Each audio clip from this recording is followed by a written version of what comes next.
ایک بچے نے نا حضور کے کپڑوں پر پیشاب کر دیا تھا، اس کی ماں پریشان ہو گئی، بخاری ہے، یا رسول اللہ وہ بچہ تھا پتہ نہیں چلا، تو نبی پاک فرمانے لگے کیا ہو گیا، وہ بچہ ہے، اللہ نے پانی پیدا کیا، نابی اس پہ پانی بہائیں گے سب ٹھیک ہو جائے گا، وہ بچہ ہے۔ لیکن حاجی صاحب گھر میں بگڑ جاتے ہیں، پوتا اگر پیشاب کر دے، کہتے ہیں میں نماز پڑھنی ہوتی، وہ بگڑ جاتے، پیر صاحب بگڑ جاتے اس بات پہ، علامہ صاحب بگڑ جاتے، شیر صاحب کہتے ہیں پتہ ہی نہیں بچے نے پیشاب کر دیا ہے۔ حضور نے فرمایا کہ بچہ بچہ ہوتا ہے، وہ چھوٹا ہے، اس کا ایک مزاج ہے، اس کا ایک مطالبہ ہے۔ اب آپ یہ کہیں کہ وہ بڑا مجھے پاک صاف سمجھتا ہے تو اس رویے سے میرے ساتھ وہ ملاقات کرے، آپ اس کے مزاج کی رعایت کریں گے۔ نبی کریم کے غلام کے بیٹے ہیں حضرت اسامہ بن زید، نواسوں کی بات نہیں سنا رہا، زید بن حارثہ حضور کے غلام تھے، ان کے بیٹے ہیں، چھوٹی عمر تھی، ناک بہ رہا تھا۔ ویسے دادا جی ناک صاف کر دیتے ہیں پوتے کا، ہو سکتا ہے وہ ڈانٹ دے کہ چل دوڑ جا کتنا گندا، اماں سے کہتے ہیں ناک صاف کرے، چل نلائق، نانا بھی کہتے بھاگ جا، کیونکہ وہ حاجی صاحب نے وضو کرنا ہے، نماز پڑھنی ہے، تو ان کے قریب یہ چیز آگے تو بڑا مسئلہ بن جائے گا۔ نبی کریم صلی اللہ علیہ وسلم نے کہا عائشہ اسامہ کی ناک بہ رہی ہے صاف کر دو۔ حضرت عائشہ کہتی ہے میں ذرا اپنی کو کپڑا دیکھ لوں تو حضور جلدی سے اٹھے۔ ایک روایت تو یہ ہے کہ حضور نے ناک پہنچ دیا، دوسری میں کہ نبی پاک قریب پہنچ گئے۔ جناب عائشہ کہتے ہیں میں نے ہاتھ پکڑ لیا، میں نے کہا حضور کپڑا لینے گئی تھی آ گئی، کہتے میں نے اپنے ہاتھوں سے ان کی ناک صاف کر دی، ریک صاف کر دیا، اللہ کے رسول گویا میری طرف دیکھ کے مسکرائے، حضور راضی ہوئے۔ بچے تو بچے ہوتے ہیں، بچے تو بچے ہوتے ہیں۔ آپ کو بچہ حاجی صاحب مانے، پہلے نمازی صاحب مانے، آپ کو پہلے بچہ جو ہے وہ بڑا سیانہ مانے، سمجھدار مانے، عقل مند مانے، پیر صاحب مانے، چھوٹا بچہ تو وہ نہیں مان سکتا۔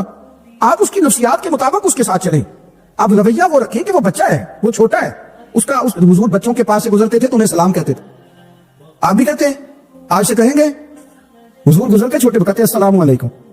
اور نبی پاک صلی اللہ علیہ وسلم کبھی کبھی نا بچے کھیل رہے ہوتے تو حضور بیٹھ جاتے، فرماتے یار میرے سینے سے تو لگو، حضور زمین پہ بیٹھ جاتے، بچہ یوں ہاتھ پہ، بچہ دوڑا آتا حضور کے سینے سے جب لگتا تو نبی پاک گر جاتے اور فرماتے اوئے تم نے تو مجھے گرا دیا ہے۔ یہ بچوں کے ساتھ آپ جو رویہ رکھیں گے وہ میٹھا ہوگا۔ اب آپ کہیں گے چونکہ میں ایک عہدے پہ ہوں، میں ایک منصب پہ ہوں، تو یہ آپ کی نفسیاتی کمزوری ہے۔ پھر کیا ہوتا ہے، بچوں کو ڈانٹ کے رکھا جاتا ہے، بے جا ڈانٹ ڈپٹ، بے جا سختی اور بے جا ان کے ساتھ رویے اور ان کے ساتھ بڑی عجیب و غریب قسم کی جو ہے وہ ہماری جو ہے وہ گھٹن کہہ پا جاتا ہے بچوں کے درمیان۔ بچے میں کہا کرتا ہوں پھر بچے ہمیں دکھ نہیں سناتے، تو پھر غلط آدمی کو دوست بناتے ہیں، پھر اس غلط آدمی کو اپنی بات بتاتے ہیں، غلط آدمی رازدار بن جاتا ہے۔ آپ ان کی نفسیات کے مطابق ان سے پیار کریں، انہیں ٹائم دیں، آپ دیکھیں یہ کیا سوچتے ہیں، کیا کہتے ہیں، کس طرح کا ان کا رویہ ہے بچوں کے ساتھ۔ پھر نوجوان جب کوئی ہو جاتا ہے تو اس کی سوچیں جوان ہو جاتی ہیں۔ نوجوانوں سے معذرت کے ساتھ نبی پاک علیہ السلام نے نوجوانوں کی حکومت سے پناہ مانگی، نوجوانوں کی حکومت سے پناہ مانگی، اس لیے کہ نوجوان بڑی جلدی پیار بھی کرتا ہے اور بڑی جلدی نفرت بھی کرتا ہے، سوچیں مضبوط نہیں ہوتی۔ نوجوان آدمی، جوان آدمی بکھری ہوئی سوچیں ہوتی۔ میرے رسول کریم صلی اللہ علیہ وسلم نوجوانوں سے ان کے مزاج کے مطابق ڈیل کرتے تھے، ان کی طبیعت کے مطابق ان کی ذہن سازی کرتے۔ ہم نہ جوانوں کو وقت نہیں دیتے، ہم مطالبہ کرتے ہیں نوجوان سے کہ وہ ہے نوجوان باتیں بوڑھوں والی کرے، اگر جوانی میں بوڑھوں والی باتیں کرے تو پھر تو شیخ سعدی کہتے ہیں سارے بوڑھے چھوڑ کے اس نوجوان کے پاس بیٹھو، اس کے پاس فیض زیادہ ہے۔ اگر ایسا ہو جائے، کیونکہ در جوانی توبہ کردن شیوہ پیغمبر، یہ تو اچھی بات ہے، لیکن میرے عزیز اگر ایسا نہ ہو، ایسا ممکن نہ ہو، تو پھر نوجوان کو آپ اس کی طبیعت کے مطابق ڈیل کریں، آپ اس کی سوچ دیکھیں، اس کا رویہ دیکھیں، اس سے پیار کریں۔ نبی کریم علیہ السلام کے پاس ایک نوجوان داخل ہوا، اندر داخل ہوتے اس نے فٹافٹ ایک بات کر دی، کہنے لگا یا رسول اللہ مجھے زنا کی اجازت دے دے، میرے جذبات بہت بھٹک گئے، میں روک نہیں سکتا۔ ہمارے ہاں ہمارے گھر میں کو فون کرے تو ہم غیرت مند بن جاتے ہیں، میری غیرت کو گوارا نہیں کہ کوئی میرے گھر میں فون کرے، اور اگر میں کسی کے گھر میں فون کروں تو پھر غیرت کدھر گئی؟ پھر بھی آپ غیرت مند نہیں صاحب، پھر بھی آپ غیرت مند نہیں۔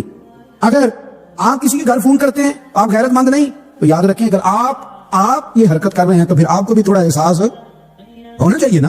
نبی کریم صلی اللہ تعالیٰ علیہ وسلم سے اس نے کہا مجھے زنا کی اجازت دے دے، حضور فرمانے لگے آگے آ جاؤ۔ حضرت عمر کہتے ہیں مجھے بڑا غصہ تھا، میرا دل کر رہا تھا اٹھوں اور 2 تھپڑ ماروں اسے، طریقہ بات کرنے کا۔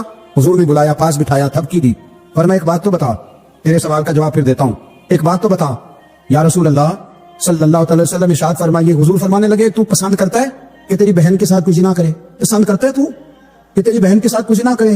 کہنے لگا حضور میں بات بھی سننا پسند نہیں کرتا۔ تیری بیٹی کے ساتھ؟ کہنے لگا حضور زبان اس کی کھینچ لوں گا جو یہ بات کرے گا۔ کہا تیری ماں، تیری پھوپھی، خالہ کا؟ حضور خبردار کسی بندے کو میں اجازت نہیں دوں گا۔ رسول کریم فرمانے لگے جس سے تو زنا کی اجازت مانگ رہا ہے وہ بھی تو کسی کی بہن ہے نا، وہ بھی تو کسی کی بیٹی ہے۔ جو غیرت، جو حمیت یہ اپنے گھر کے بارے میں آتی ہے وہ دوسرے کے بارے میں کیوں نہیں آتی؟ جب نبی کریم نے اس نوجوان کو اس کے مزاج کے مطابق سمجھایا تو اس کی آنکھوں میں آنسو آ گئے، عرض کرنے لگا یا رسول اللہ صلی اللہ تعالی علیہ وسلم، حضور زنا کی ارادہ تو ایک طرف، آج کے بعد میری زبان پر اس کا نام بھی نہیں آئے گا۔ آپ سامنے والے کی نفسیات کو دیکھیں، آپ اپنے موڈ میں نہ رہیں۔ مجھے بڑی اچھی طرح یاد ہے ایک دفعہ نا مسجد میں ایک بچے نے نا آدھی بازوؤں کی شرٹ پہن کے نماز پڑھی. ایک بابا جی نے ان کو نا منع کیا, کہنے پورا کپڑے پا کے آیا کر, پتا نہیں تمہیں. وہ کہنے لگا, بچہ کہنے لگا نماز ہو جاتی ہے, بازو آپ فولڈ کر کے ایسے کر کے بڑے بازو میں فولڈ کر کے پڑھیں گے تو کراہت ہے, لیکن ویسے بھی آدھے بازو والی شرٹ میں نماز ہو جاتی ہے, لیکن اچھا عمل نہیں. اچھا یہی ہے کہ آپ کے بازو پورے ہیں. تو بزرگ ان سے کہنے پورے کپڑے پہنو, کہنے لگا ہو جاتی ہے نماز, میں بھی تھا. تو مجھے انہوں نے کہا جی حضرت صاحب بات سننا. میں نے کہا جی حکم. کہنے لگے ان کپڑوں میں نماز ہو جاتی ہے. میں نے کہا جی ہو جاتی ہے. کہنے لگتا ہے منڈا چودھری آندا ہے, ایک منڈا لگتا ہے چودھری آندا ہے. فٹافٹ اسی وقت انہی پیروں پہ. میں کہا جی کہ ہے واقعی چودھری آندا بچہ, لیکن مسئلہ یہ ہے کہ دین چودھری کے لیے بھی وہی ہے اور غریب کے لیے بھی. تو آپ اس بچے بیچارے کو اندر آنے تو دیں, اس کو مسجد میں داخل ہونے دیں, انشاءاللہ کپڑے بھی ٹھیک پہن کے آ جائے گا. لیکن ہم نے تو ذہن بنا لیا ہے کہ ہم نے اپنی مرضی کے مطابق لوگوں کو قابو کرنا ہے. ہم لوگوں کی ذہن کے مطابق اترنے کو تیار نہیں, بس سارے میرے مطابق چلیں. یہ تو بات کو پیشوا کرے گا, مقتدا کرے گا, وہ بھی سمجھائے گا. رسول کریم علیہ الصلوۃ والسلام لوگوں کو جبرن نہیں جھکاتے تھے, حضور دلائل دیتے. نوجوان بچوں کو موقع دیں, انہیں سمجھائیں, انہیں قائل کریں, ان سے پیار کریں, ان کی نفسیات کو سمجھیں, اس کے مطابق ان کے ساتھ آپ ڈیل کریں, پھر آگے بڑھیں. عورتوں کے بارے میں میرے نبی کریم علیہ السلام نے بڑی نصیحت فرمائی ہے. محبوب کریم فرمانے لگے, عورت کیڑی پسلی سے پیدا کی گئی ہے, سیدھا کرنا چاہو گے ٹوٹ جائے گی. کہ جیسی ہے اس کے ساتھ ویسے ہی گزارا کرو, اس کی نفسیات کو سمجھ جاؤ. عورت تھوڑا سا چاہتی ہے کہ وہ کھانا پکائے تو اس کی تعریف کر دی جائے, تو بھائی کھڑی ہے صبح سے دوڑتی کھانے میں, دو لفظ بولنے میں کوئی حرج ہے.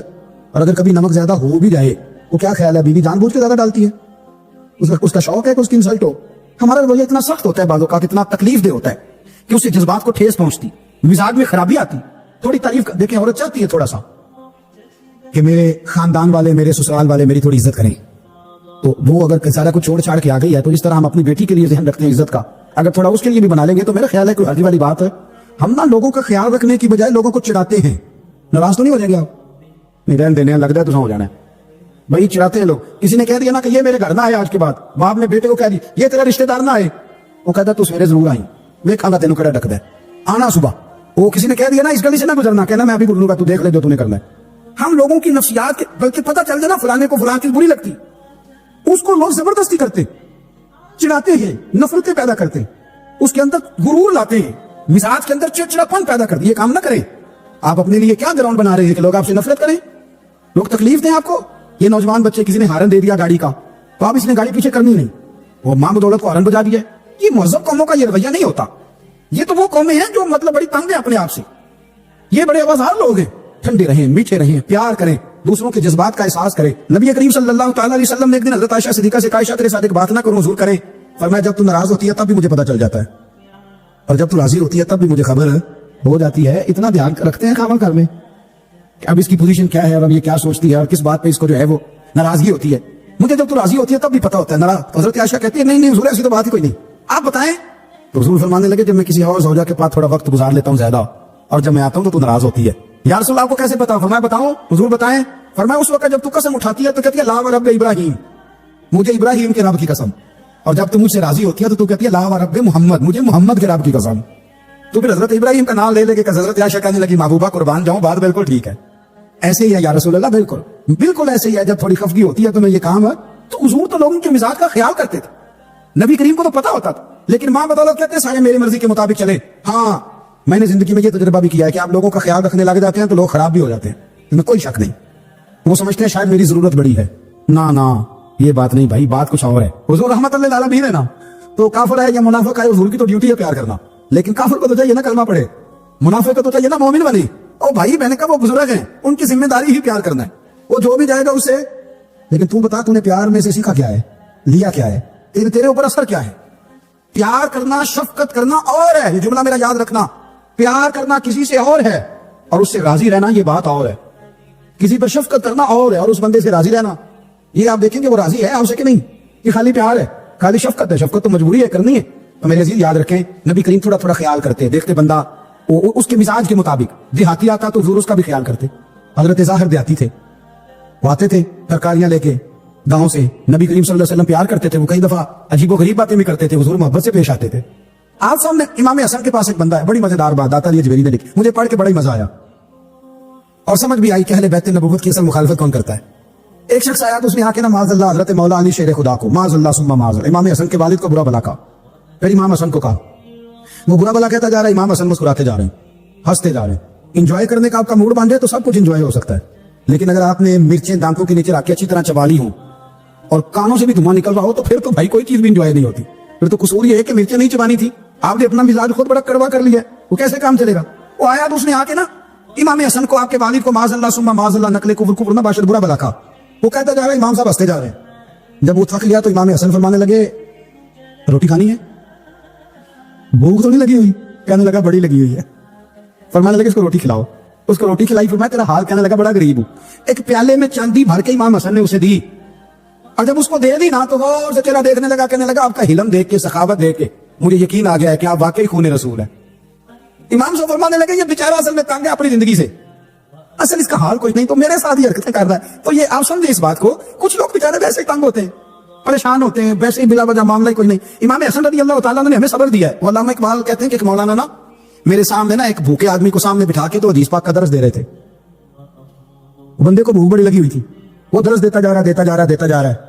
تو اقبال کہتے ہیں میں نے اسے کہا کہ فاقہ کش کو درس شریعت سے کیا غرض, اس کے شکم کی آگ کو تو روٹی چاہیے, بھائی سے روٹی کھلائے سے تیری کوئی سمجھ نہیں آ رہی, تو بھوک لگی ہوئی ہے, پہلے کھانا کھلا لے, پھر ذرا اس کے ہوش ٹھکانے آئیں گے, پھر اسے دین کی بات بتانا. ہم لوگوں کا ذہن نہیں سمجھتے کہ بندہ کس قسم کا ہے. سارے صحابہ حیا والے تھے, سارے ہی اکرام والے تھے, اور حضور سید عالم صلی اللہ علیہ وسلم کی پیاری زوجہ حضرت عائشہ صدیقہ رضی اللہ تعالیٰ عنہ فرماتی ہیں کہ میں حضور کے گھر میں پردے کے پیچھے دیکھ رہی تھی, نبی کریم آرام فرمائے, تو حضور کی نا تہمت مبارک پنڈلیوں سے ذرا اونچی ہو گئی, پنڈلیوں سے ٹخنوں تک مرد کا چھپا ہوا ہو تو وہ جائز ہے, اس سے نیچے ننگا نہیں کرنا چاہیے, اوپر اس سے ٹخنوں سے اوپر, نیچے ہو بھی جائے تو خیر ہے. حضور کی پنڈلیاں نا تھوڑی سی چادر ہٹی ہوئی تھی, پنڈلیاں کہتے ہیں ہم پنجابی میں, پنڈلیوں سے ذرا چادر ہٹ گئی, حضور لیٹے رہے آرام فرما رہے. فرماتی ہیں باہر دستک ہوئی, حضور نے فرمایا کون ہے؟ عرض کی ابو بکر صدیق کو, یا رسول اللہ اجازت ہو تو حاضر ہو جاؤں. حضور نے فرمایا آ جاؤ. کہتے حضور لیٹے رہے, حضرت ابو بکر آئے, بات چیت ہونے لگی. تھوڑی دیر کے بعد پھر دستک ہوئی, کون ہے دروازے پہ؟ یا رسول اللہ عمر بن خطاب ہو. فرمایا آ جاؤ. آ گئے, بات چیت ہوتی رہی. تھوڑی دیر کے بعد عثمان غنی آئے, یا رسول اللہ آ جاؤں. فرمایا عثمان ذرا ٹھہر. حضرت عثمان ٹھہر گئے, نبی کریم اٹھ کے بیٹھے, چادر مبارک پنڈلیوں کے گرد لپیٹی, اپنے کرتے کو سیدھا فرمایا, کہا عثمان آ جاؤ. عثمان آئے, بات چیت ہوئی, چلے گئے. سیدہ کہتی ہے میں نے پوچھا یا رسول اللہ عثمان تو بڑی ٹھنڈی طبیعت کا بندہ ہے, وہ تو بڑا میٹھا آدمی ہے, حضور کوئی جاہو جلال نہیں, کوئی بات نہیں, کوئی, وہ تو بڑا پیارا ہے. عمر آئے تو آپ لیٹے رہے, ابو بکر آئے تو آپ لیٹے رہے, تو عثمان.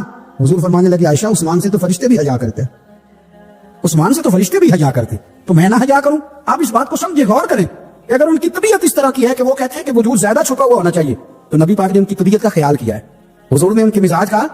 آپ کو نہیں پتا کہ ابا جی آپ کے کیا سوچتے ہیں, کیا چاہتے ہیں, آپ کو نہیں پتا آپ کے استاد کا مزاج کیا ہے, آپ کو نہیں پتا آپ کے مرشد کامل کی طبیعت کس طرح کی ہے, وہ کن باتوں میں راضی ہوتے ہیں, کن میں ناراض ہوتے ہیں, ہمیں سارا پتا ہوتا ہے, لیکن ہم چاہتے ہی نہیں صحیح کرنا معاملات کو.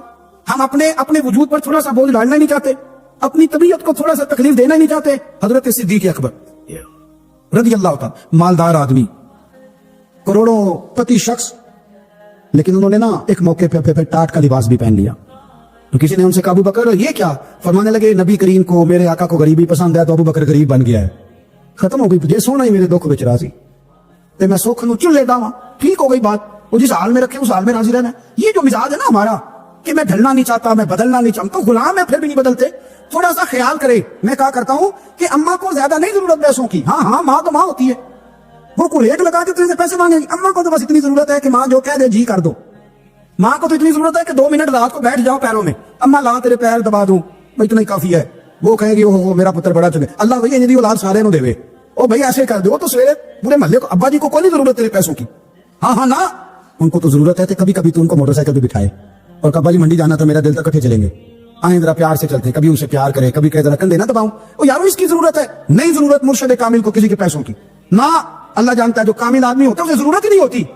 اسے تو اتنی ضرورت ہوتی ہے کہ اس نے کہہ دیا سیانے بن جاؤ تو سیانے بن جاؤ, اس نے کہہ دیا نیک ہو جاؤ تو نیک, اس نے کہا ہے کہ آج آ جانا تو پھر, اور نہ یار کہاں ضرورت ہے تیری, میں اتنا ہی بڑا. ہم لوگ دوسروں کے بارے میں سوچتے ہی نہیں, بس میں مجھے سکون دو, میرے مطابق ڈھل جاؤ, میری بات کرو, اور نہ یارو میرے رسول کریم, میرے نبی رحمت سرور دو عالم صلی اللہ علیہ وسلم دوسروں کا خیال کرتے, ان کے مزاجوں کا خیال کرتے, ان کی طبیعت کا خیال کرتے, ان کے معاملات کو دیکھتے. میرے رسول پاک علیہ السلام کو دیکھتے کون شخص کس طرح کا ہے, کس رویے کا ہے, کس انداز کا ہے, اس کو اس کے مطابق عزت دیتے, وقار دیتے, نواز دیتے, اس شخص کا اس طرح کا اکرام کرتے. میرے نبی کریم صلی اللہ علیہ وسلم فرماتے میں نے معراج کی رات میں نے جنت میں ایک محل دیکھا, میرا دل کیا میں اندر سے جا کے دیکھوں, پر اس کے دروازے کے قریب گیا تو عمر فاروق کا نام لکھا تھا.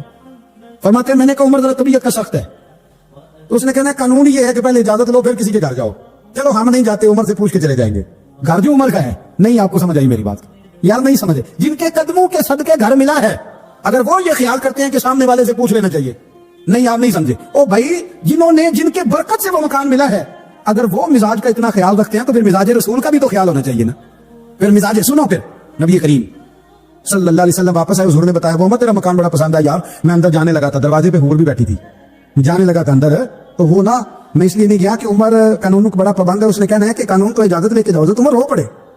عرض کرنے لگی حضور میں کہاں اور جنت کا مکان کہاں؟ مختصر سی میری کہانی ہے, یہ جو بھی ہے آپ کی مہربانی ہے. تو حضرت عمر رو پڑے, لیکن میرے رسول کریم صلی اللہ علیہ وسلم اب اتنا حضور خیال کرتے تو جناب عمر پتہ کون تھے؟ جرأت نہیں تھی کسی مائی کے لال کی کہ عمر کے سامنے کھڑا ہو سکے. ہاں جس کے سامنے شیطان نہ ٹھہر سکے, نکل جاتا ہے شیطان بھی. لیکن صحابہ کہتے ہیں جب کبھی حضور کے چہرے پہ شکن آتی تو اتنا وجود ہم نے کسی کا کام سے نہیں دیکھا جتنا عمر کام پہ کرتے. کب کبھی تاری ہوتی تھی وہ دلیر میں کہیں اور ہوں, یہاں تو میں غلام ہوں, یہاں تو میں نوکر ہوں, دعا منگیا کرو سنگیو کتے مرشد نہ روس جاؤ. رو پڑتے. اور طریقہ کیا ہوتا؟ زمین پہ کونیاں رکھ کے نا, کونیاں گھٹنے, اب میں آپ کو کر کے کیسے دکھاؤں, حدیث صحیح میں موجود, یہ کونیاں زمین پہ رکھ کے نا, جیسے بچے نہیں چلتے, کونیاں دونوں زمین پہ حضرت عمر رکھ دیتے, اور یوں کونیاں رکھ کے تو یوں ہاتھ باندھ دیتے حضور کے سامنے, نیچے کونیاں اور ہاتھ باندھتے, اور پھر روتے. جب حضور ناراض ہوتے تو کسی اور سے ناراض ہے نبی پاک, نور سے نہیں, تو یوں دونوں ہاتھ بچھا دیتے, یوں ہاتھ باندھتے اور کہتے رضیت باللہ ربا وبالاسلام دینم ونبینا محمد صلی اللہ علیہ وسلم. یا رسول اللہ میں بڑا راضی ہوں کہ اللہ میرا رب ہے, حضور میں بڑا راضی ہوں, حضور میں بڑا راضی ہوں کہ اسلام میرا دین ہے, و محمد نبی و رسولہ, اور میں بڑا راضی ہوں کہ اللہ نے محمد کو نبی اور رسول بنایا. حضور بڑا راضی ہوں, مہربانی فرما, بڑا راضی. یہاں پیر سید علی حسین شاہ صاحب اشرفی رحمۃ اللہ علیہ کچھوچا شریف کے بزرگ تھے, اور شان یہ تھی کہ چہرہ غوث پاک سے ملتا تھا. وہ تھوڑا سما کے قائل تھے, سما کے, یعنی وہ والا سما نہیں جو اب ڈھول ڈمکے کے ساتھ ہوتا ہے, کچھ اس میں اشعار پڑے جاتے تھے, اور بعض ایسے شعر تھے جن پر بعض بزرگ کہتے تھے نہیں ہونے چاہیے, یہ رائے کے خلاف. ان کے یہاں ایک خلیفہ تھے سید ابو البرکات شاہ صاحب, مفتی اعظم پاکستان, وہ خلیفہ ہیں لیکن بڑے عالم تھے. سید صاحب یہاں آئے تو لوگوں نے کہا حضور کو شعر پڑھے, تو آپ فرمانے لگے یہ میرا مرید مفتی اعظم ہے, یہ منع کرتا ہے, یہ ان باتوں سے منع کرتا ہے, تو یہاں نہیں پڑھنے. لوگوں نے کہا حضور مرید کی بھی ماننی ہے, میں میرا مرید نہیں مفتی بھی تو ہے نا, قرآن و سنت کی روشنی منع کرتا ہے. تو اتنا لوگ خیال کر لیتے تھے دوسروں کے مزاج, اور یارو ہم تو بوجھ بنتے ہیں, ہم تو چڑھاتے ہیں, جس کے, اور میں دیکھتا دنیا چڑھ چڑھ کے پاگل ہو گئی, چڑھاتے ہیں, ایک دوسرے کو تکلیف دیتے ہیں, اذیت میں مبتلا کرتے ہیں. ہم لوگوں نے اب تھپڑ مارنے بند کر دیے ہوئے ہیں, اب ہم ڈنڈے نہیں مارتے, اب ہم نفسیاتی تکلیفیں دیتے ہیں, نفسیاتی ذہنی طور پر ٹارچر کرتے. ہم لوگوں کو اتنا تکلیف میں مبتلا کرتے ہیں کہ لوگ پاگل ہونے کے قریب آ جاتے, خودکشیاں ہونے لگی ہیں اگر ہم نفسیاتی طور پر پیار کریں. حضرت عمر فاروق رضی اللہ تعالیٰ عنہ رات کا وقت چہرے پہ نقاب ڈال کے گلی میں گھوم رہے تھے.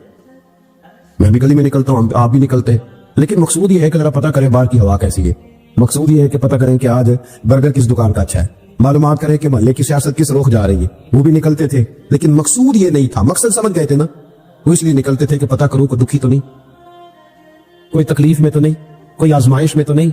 لیکن میں کام وہی ہے, میں بھی کرتا ہوں, آپ بھی کرتے ہیں, ساری دنیا کرتی, لیکن وہ ایکم احسن عملا, کردار کس کا ستھرا ہے, ذہن کس کا اونچا ہے, ذوق کس کا بڑا ہے. زندگی وہ بھی بتا گئے, ہم بھی گزار رہے, لیکن وہی کمزور باتیں اور وہی روایتی گفتگو اور وہی لب و لہجہ اور وہی دنیا داری کے مخصوص ہی ہماری گفتگو فلاں کیا کر رہا ہے, کہاں پہنچ گیا. اگر پیسے کسی نے نہیں کمائے تو کہاں نکھٹو ہے تب نہیں کمائے, اور اگر زیادہ کما لیا تو کہنے لگے ایک نمبر طریقے سے تو نہیں کمائے جا سکتے, یہ کوئی غلط راستہ ہے. گفتگو ہے بس, نشستن گفتن برخاستن. تو اعلیٰ کام اعلیٰ کردار ان لوگوں, حضرت عمر گزر رہے تھے. تو غلام صاحب تھا, ایک شخص کو دیکھا کہ مدینے کے باہر خیمہ لگایا ہوا ہے, میں خیریت ہے, یہاں خیمہ کو لگایا, کہنے لگا امیر المومنین سے ملنے آیا ہوں. رات ہو گئی تھی تو سوچا یہیں قیام کر لیتا ہوں, صبح ان سے ملوں گا. تو فرمایا اندر کسی کے درد سے کراہنے کی آواز آتی ہے, کہنے لگا میری بیوی ہے, اور بچے کی ولادت کا وقت آ گیا, تکلیف میں. حضرت عمر دوڑے گھر گئے, اپنی اہلیہ سے کہنے لگے نیکی کمانے کا ارادہ ہے؟ اس نے کہا ہے. مقصد سمجھ گئے تھے نا وہ لوگ, بالکل ہے. فرمایا جو ضرورت کی چیزیں ولادت کے وقت ہوتی ہیں لے لے, کچھ گھی لے لیا, کچھ چنے لے لیے, کچھ ضرورت کی چیزیں لے لی, خاتون کو ساتھ لیا. یہ خاتون اول کی بات کر رہا ہوں, میں خاتون اول کی بات کر رہا ہوں. حضرت فاروق اعظم رضی اللہ تعالیٰ عنہ امیر المومنین ہے. حضرت عمر نے اپنی اہلیہ کو ساتھ لیا, جہاں وہ شخص تھا وہاں آئے, اہلیہ نے حضرت عمر کے ذمہ کام لگایا, آگ جلا لے, یہ تیل لے لے, فلاں فلاں چیز گھی میں ڈال لے, بنانی شروع کر دے. فاروق اعظم نے ہاتھ کے اندر پکڑا ہوا برتن, چمچا, ڈوئی بھی آگ لے جائے, پنجابی ہے نا, تو وہ کام کر رہے ہیں, چلا رہے ہیں, آگ جلا رہے ہیں. خاتون اندر ڈیوٹی کر رہی. تو وہ شخص جو تھا نا جس کی بیوی تھی, وہ کہتا میں 2-3 دفعہ کا غلام ادھر آ, فلانی چیز بتا. میرے ذہن میں یہ تھا کہ امیر المومنین نے کو بندہ کھڑا کیا, آنے جانے والے مسافروں کا خیال کرے. میرے ذہن 2-4 دفعہ میں نے اپنے لفظوں میں بات بھی کہہ دی, لیکن جب اندر میرے بچے کی ولادت ہوئی تو اندر سے میری بیوی بولی اور حضرت عمر کی اہلیہ بولی, اور بول کے کہنے لگی امیر المومنین مبارک ہو. آپ کے دوست کو رب نے بیٹا دیا ہے. وہ شخص کہتا ہے میں باہر کھڑا تھا, وجود تڑپ گیا, آنکھیں برس پڑی, کبھی نہیں رویا تھا پر کیفیت عجیب بن گئی. کوئی تقریر نہیں سنائی, کوئی اعلیٰ شعر نہیں انہوں نے پڑھا. میں نے جوں لے کر ان کے سر سے پاؤں تک دیکھا. میں نے کہا یہ وہی شخص ہے جس کا نام لے تو کیسا اور کس طرح کانپ جاتے ہیں, یہ وہی شخص ہے. میں نے جمعے میں کہا تھا کہ روب کپڑوں کا نہیں ہوتا, روب تو دیانتداری کا ہوتا ہے. ہاں بڑا مال کما کے لوگوں نے بنائی ہوتی ہے, کار کوٹھی تو بندے کھڑے ہو کے کہہ دیتے ہیں 2 نمبر طریقے سے آئے. اور 13ویں 14ویں گریڈ کا ملازم ہو, اس کے سامنے بہت بڑا افسر ڈر رہا ہوتا ہے یار بندہ دیانتدار ہے, یہ رشوت نہیں لیتا, سفارش نہیں مانتا, یہ میرٹ پہ کام کرتا ہے. تو روب تو آپ کی دیانتداری کا ہے, آپ کی سچائی کا ہے. اپنی زندگی میں جو لوگ مقصد سمجھ گئے, مقاصد پا گئے, کچھ کر گئے, ہم ذرا الجھ گئے ہیں. پہلے اتنا شاندار مکان بناتے ہیں, پھر مرنے کو کس کا دل چاہے. اتنی محنت کر کے جو ہے وہ کوٹھی بنائی ہے تو اب چھوڑ کے کون جائے. وہ تیار بیٹھے تھے, انہیں نبی کریم نے کہا تھا کن فی الدنیا کانک غریب نو عابر السبیل, تم نے مسافروں کی طرح رہنا ہے. او میرے بھائی, کبھی دیکھا ہے ایئرپورٹ پہ مسافر لڑتا ہو کہ میں نے یہ جگہ خریدنی ہے؟ اسے پتا ہے کہ ابھی فلائٹ آنی ہے, میں نے تو چلے جانا ہے. ریلوے اسٹیشن پہ جو جگہ ہوتی ہے وہ خریدنے کے لیے لوگ رٹا نہیں ڈالتے, انہیں پتا ہے پہلی ٹرین سے چلے جانا ہے. بس اسٹاپ پہ جھگڑے نہیں ہوتے کہ یہ کرسی میری ہے, جانا جو ہے مٹی دے تے مٹی رہنے, ایویں کادی بلے بلے, اج مٹی دے اتے بندے آتے کل مٹی دے تھلے. اتنا زیادہ مقصد نہیں نا جب سمجھتے تو بے چین ہے, بے قرار. بعض لوگوں نے اتنے پیسے جمع کر لیے کہ اتنے کھا نہیں سکتے, اتنی ضرورت نہیں, لیکن اس کے باوجود ہے کہ وہ دوڑ ختم ہونے کا نام ہی نہیں لے رہے. حضرت صدیق اکبر رضی اللہ تعالیٰ عنہ امیر المومنین ہے. بادشاہوں کے بڑے بات ہوتی ہے, ہمارے ملک میں ایسے بھی بادشاہ گزرے ہیں کہ جو سفر پہ جاتے تھے تو خانسامے بھی لے جاتے, باورچیوں کو بھی لے کے جاتے تھے کہ کھانا میری مرضی کا ہونا چاہیے. حضرت ابوبکر صدیق نے پانی مانگا, امیر المومنین, تو صحابہ نے نا شہد ملا پانی پیش کیا. اتنی لمبی بات تو نہیں, لیکن صدیق پر رو ہی پڑے, اور اتنا روئے کہ ہج کیا بن کے. لوگ کہتے پتہ نہیں تھا کس بات پہ رو رہے ہیں, پر ہم بھی رو پڑے. حضور آپ کیوں روتے ہیں؟ تو آپ فرمانے لگے یار مجھے آسانیوں میں مبتلا کرنے لگے ہو, مجھے ان دنیا کی لذات میں الجھانے لگے ہو. میں حضور کی بارگاہ میں بیٹھا تھا, اللہ کے رسول فرما رہے تھے پیچھے ہٹ جا, پیچھے ہٹ جا, پیچھے ہٹ جا. میں نے پوچھا حضور آپ کس کو کہہ رہے؟ تو حضور فرمانے لگے دنیا میرے پاس آئی تھی, وہ قریب کرنا چاہتی تھی مجھے, تو میں نے اسے کہا پیچھے ہٹ جا, میرے نیڑے نہ آنا, دور ہٹ جا. تو ہٹ تو گئی ہے پر جاتی دفعہ کہہ گئی ہے سونیا آپ تو بچ گئے ہیں, پر آپ کے بعد والے کیسے بچے؟ تو مجھے سینے سے لگا دے, گلے سے لگا دے. مقصد اپنا سمجھے, اعمال کا حسن پیدا کرے. اگر انسان کا مقصود مال کمانا ہے تو اگر مال مل گیا تو اس کے بعد پھر کیا کرے گا؟ کسی نے طے کر لیا تھا کہ بہت بڑی گاڑی اور بہت بڑا بنگلہ مجھے چاہیے, تو وہ بنگلہ اسے مل گیا, گاڑی آ گئی. اب تو مقاصد کیونکہ طے نہیں ہوتے, تو جو چیز انسان چھوٹا سا مقصد طے کرتا ہے وہ اسے حاصل ہو جاتا ہے. میں نے ملک سے باہر جانا ہے, گھر سیٹ کرنا ہے, ساتھ والا پلاٹ لینا ہے, ہو گیا سارا کچھ. تو اب وہ پھر انسان بے چین ہو جاتا ہے, پریشان رہتا ہے, کہتا ہے سمجھ نہیں آتی مطلب مقصود کیا ہے. اللہ تبارک و تعالیٰ نے تو ایک تنکا بے مقصد پیدا نہیں کیا, اتنا سونا انسان کیسے بے مقصد پیدا کر. تو رب کریم نے ہمیں بتایا کہ مقصد تو تمہارا ہے, مقصد ہے الذی خلق الموت والحیات لیبلوکم ایکم احسن عملا. اس نے موت اور حیات اس لیے پیدا کی ہے تاکہ پتہ چلے تمہیں اچھے عمل کون کرتا ہے, تم کس قدر زیادہ اپنے رب کی عبادت کرتے ہو, کس قدر زیادہ حسن اخلاق کا مظاہرہ کرتے ہو, کس قدر زیادہ لوگوں کی خدمت کرتے ہو, کس قدر زیادہ تم دین کی تبلیغ میں, اشاعت میں, ابلاغ میں, ترویج میں کردار ادا کرتے ہو. با مقصد تمہیں بنایا, با مقصد. اچھا ترین عمل تم میں سے کون کرتا ہے؟ اس لیے موت اور حیات پیدا کی تھی کہ تم نے ستھرے سے ستھرے اعمال, بہتر سے بہتر کردار, اعلیٰ سے اعلیٰ تمہارا انداز زندگی. دیکھیں ہم نے لوگوں کے ساتھ مل کے رہنا ہوتا ہے, بہت ساری چیزیں ایسی ہوتی ہیں کہ جو تکلیف کا سامان بنتی ہیں. اب انہی لوگوں کے ساتھ اللہ نے ہمیں مل کے رہنے کا حکم دیا, ان کے حقوق ادا کرنے کا حکم دیا, تو ساتھ ساتھ میں درگزر کا بھی کہا, معافی کا بھی کہا. جب انسان معافی کر دینے والا ہو جاتا ہے, درگزر والا ہو جاتا ہے, تو پھر وہ بڑا ہو جاتا ہے, بڑے دل والا ہو جاتا ہے, بڑے حوصلے والا ہو جاتا ہے, بڑے ضرب والا ہو جاتا ہے, اس کی زندگی حسین ہوتی. تو یہاں آئے تھے کچھ کام کرنے, وہ جو ہم نے مقصود بنائے تھے نا, مطلب اچھے کپڑے, اچھی دنیا داری, اچھی گاڑی, اچھا موبائل سیٹ, وہ چونکہ مقصود نہیں تھا تو ان چیزوں کے حصول کے باوجود بھی لوگ پریشان. مقصود یہ تھا کہ بہترین عمل, سونا عمل, اعلیٰ ترین عمل. میرے رسول پاک صلی اللہ علیہ وسلم کے غلاموں نے نا وہ عمل کر کے دکھایا. اعلیٰ ترین مزاج رکھتے تھے اور اعلیٰ ترین خدمت, یعنی لوگ ان کا کردار دیکھ کے نا, کردار اور عمل دیکھ کے, وہ تو لمبی تقریریں کرتے ہیں, باتیں کرتے ہیں, بڑا کچھ بتانا پڑتا ہے, لیکن وہ بس تھوڑا سا لوگ ان کے پاس اٹھتے بیٹھتے تھے, آتے جاتے. اتنی دوڑ ہے کہ آگے بڑھ کے اور لینا ہے, اور لینا, عالمی مزید کا رٹا. وہ سمجھ گئے, ہم نہ اڑے ہوئے. بہت سارے لوگ ایسے ہیں جنہیں صحیح بات کا پتہ چل گیا ہے, وہ فیصلہ کرنے میں دیر کر رہے ہیں. انہیں سمجھ آ گئی ہے کہ بہتر یہی ہے کہ میں وقت پہ مسجد آیا کروں. انہیں سمجھ آ گئی ہے بہتر یہ ہے کہ سویرے اٹھ کے نا واٹس ایپ بعد میں دیکھوں, پہلے قرآن پاک کی زیارت کر لیا کب.